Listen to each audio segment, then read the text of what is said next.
So point 7 for factors influencing cash needs is called market conditions.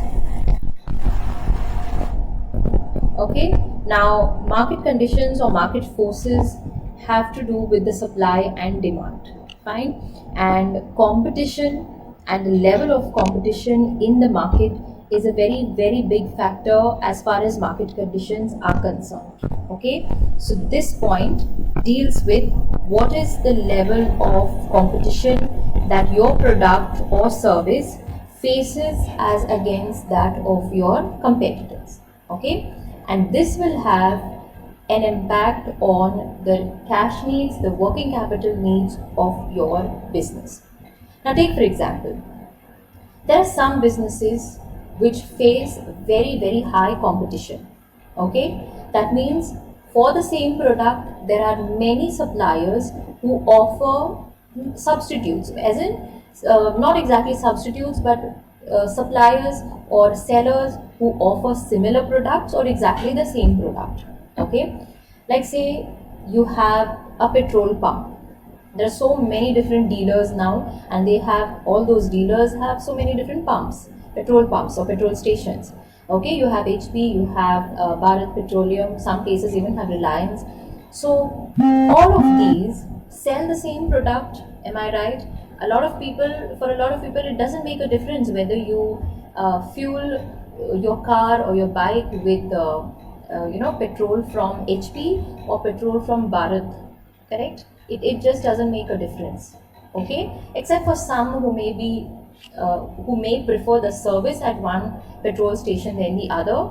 Other than that, your product, that is the petrol or the diesel, it remains pretty much the same. Okay, so if you don't get it at one place, like for example, if you see that one petrol pump is out of stock, okay, they put a board up there and say, okay, we are out of stock. What do? You don't wait to only go back to that place the next day. Correct? You're not going to be like, no, I have to fill up petrol only at this place. I'm not going to go anywhere else because they have the best petrol. There's no such thing, isn't it? Okay, so you know there is competition, you know there are many other sellers who are offering you the exact same product, so you move on to the next one, right? So the competition in such cases, in the cases of such businesses like petrol pumps, the competition is extremely high. So what happens when there is high competition?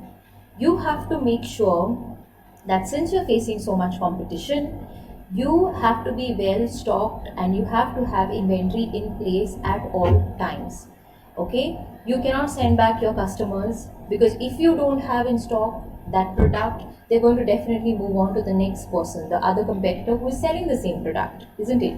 So the best thing for you to do is be well stocked at all points of time and meet customer needs, right, before they go on or they move on to another competitor. And in order to meet such customer needs, you also need to have a high cash reserve. Okay, so the theory here is, if there is high competition, you require a higher cash reserve in order to meet that competition, in order to remain in that competition. Fine, otherwise your customers will easily go to some other competitor. Is this clear? Also, you need to make sure not just keep your stock. Okay, of course, that is one very important thing. You have to have stock of your product at all times. At the same time, you have to also offer attractive services to your customers.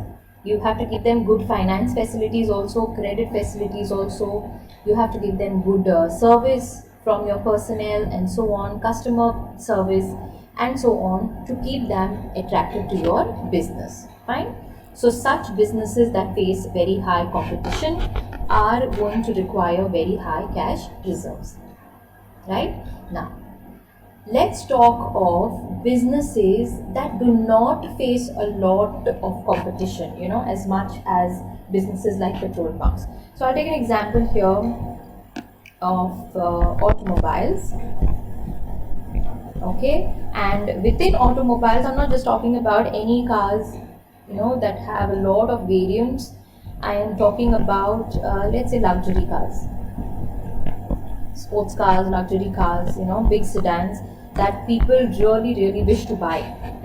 Okay, now say you very, very badly want a particular car. You go to the dealer, you ask them about it, they tell you that there is a shortage of that particular model. It is not available with them right now. Okay, it's not there. Like it's some kind of limited edition type of car that is not produced on a very big, large mass scale. Okay, and it will become available maybe after a few months. Okay, now in such cases, for such cars, the competition is there, but it is not a lot of competition. Like, for example, if you like only one particular brand and you like that particular model which this brand has come up with, you will not want to replace it with somebody else, replace it with some other product, isn't it? If that car is not available at that moment, what will you do?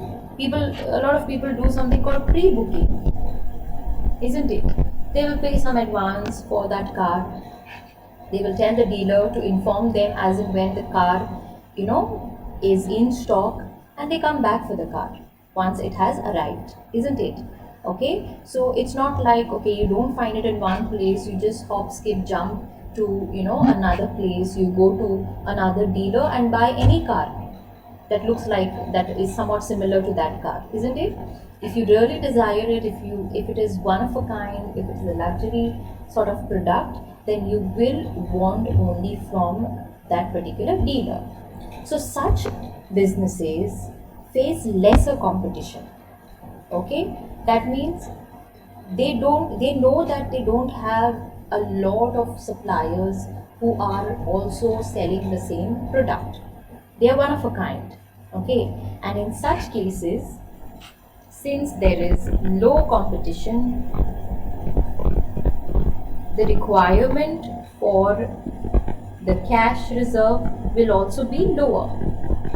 Okay, why? Because they know that they're not going to lose on that customer. That customer will come back to them, the customer will wait for their product, the customer is even paying in advance, right? So they're giving you cash, they're making cash available to you, right? And they will wait for the product as and when it comes into stock. So you don't really have to maintain a very, very high level of cash reserve when you know that you're not facing too much competition from all other type of suppliers, right? So the idea here is higher the competition, higher the requirement for the cash reserve, because you have to make the stock available in time. Okay, and the last point we are going to cover under these factors, eighth one is the supply conditions. So we have market conditions in terms of competition, and we have supply conditions in terms of the suppliers that we deal with, the suppliers that sell us their product, okay, and how efficient, how prompt, how timely your suppliers are in supplying you the product. Okay, so for any manufacturing firm or trading firms, the manner in which they manage their inventory is going to depend upon these conditions of supply. Okay, so inventory management becomes extremely important to make sure that your cash management is also balanced. So if you are efficient in managing your inventory, that will also help you to manage your cash well. A lot of your cash will not get blocked in your inventory as a result of it. Okay, so let's say you have suppliers who are very prompt, they're very quick, they always supply or send the products to you in time. Okay, in such cases, so like I said, timely or prompt suppliers, in such cases, what will happen to the level of inventory that you have to maintain? Low levels of inventory. Lesser inventory is enough to keep in your warehouse, in your godown, because you know that suppliers are very efficient. If you tell them that I want these many products or this much raw material in 1 month, you know that they will send you within that 1 month's time. So you don't have to keep a big reserve of inventory, all right, in your godown. You can place the orders as and when you need the stock.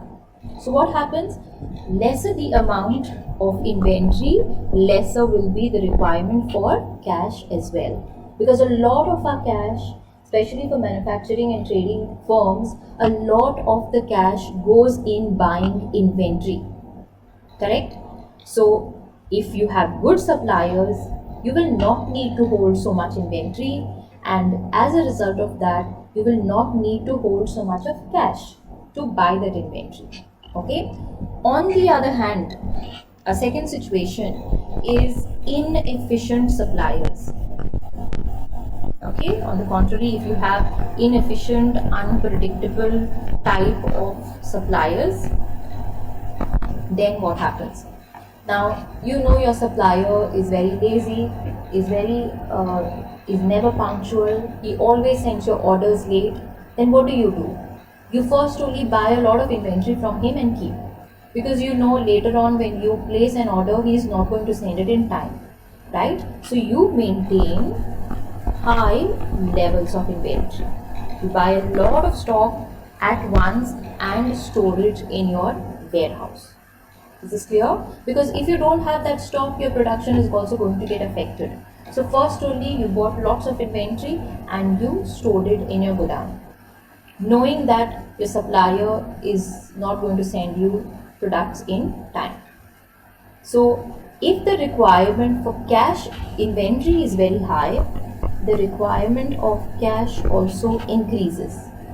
You need money, you need a lot of cash to buy this huge inventory which you now have to invest in. Okay, and as a result of it, high cash is required. So what is the bottom line here for this particular point?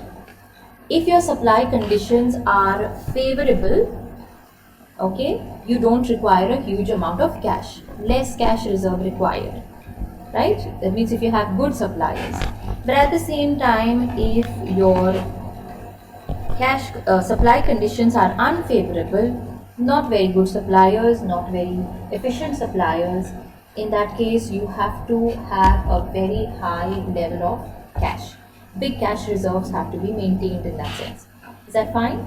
So these were all of our points related to your factors affecting cash reserves or factors which determine your cash needs, and we have a total of 8 points that are related to the manner in which our business works, the manner in which our liabilities and all our expenses, inflows and outflows work, and also the type of conditions that we operate in, the market conditions, supply conditions, and the seasonal fluctuations that take place in the operations of our business.